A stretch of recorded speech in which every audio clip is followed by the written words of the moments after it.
Hello, and welcome to Ramblings with Rebecca. Following last week's brief episode around the fact that I was in Austria with McKinsey and Company, had some questions about what is management consulting? Like, what is this? So here we go, an episode on management consulting. Management consulting is the process of coming in and helping organizations improve their performance, vaguely and broadly put.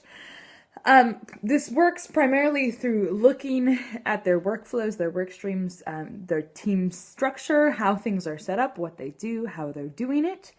And so looking at all of those things, trying to identify problems, helping them to identify problems, and then of course figuring out plans for improvement.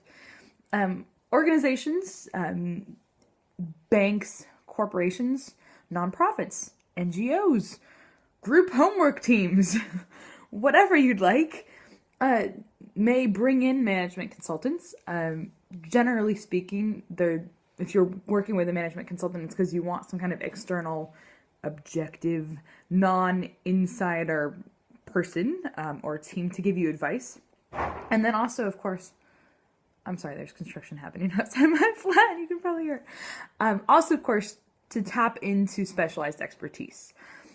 So the idea is that if you have a team of 6 consultants, and one of them has a background primarily in banks, and another, has done all non-sector, private sector, another's done all public sector, and another one's only worked with non-privates or whatever. Someone's from the automobile industry, someone's from healthcare and insurance.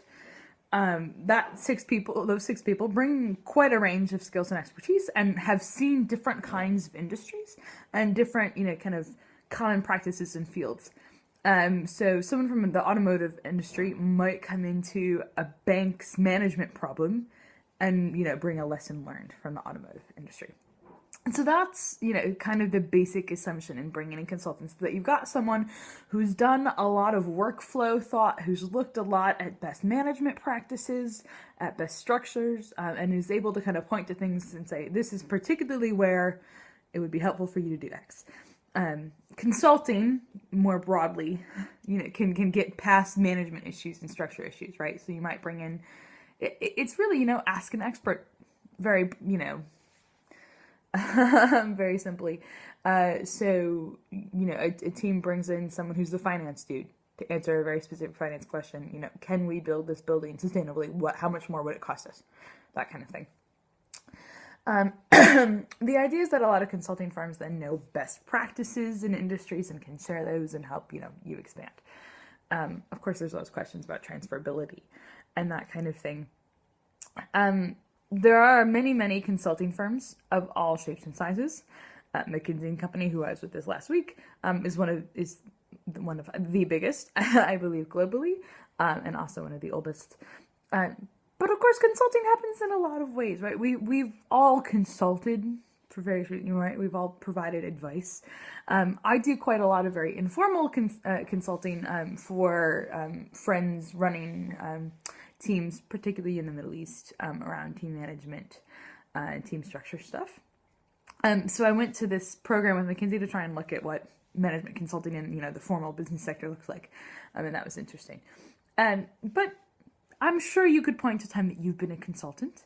The term has kind of, now been co-opted, if you will, by the most obvious use of consulting, right? Which is that big kind of mega corporate consultant, who flies in, first class and knows everything there is to know about the system, and points at an issue for, the CEO of the company, says, yep, there's your problem, here's how to fix it, and jets off again. So groups who don't have, people who don't have, long-term group, it's just, they come in, they solve the problem, they leave. Which, is an interesting life. It gives you a lot of flexibility. It means you can both become an expert in one thing, but then also kind of be a jack of all trades, right? And that you've seen and touched and had your hands in a lot of different pies. That's interesting. I do not think, by which I mean I will never, ever, but who knows what life will throw at me, be that kind of management consultant. But it's certainly something that I'm interested in I'm always interested in helping, other people and myself, when I see specific problems. So certainly build an expertise and share it.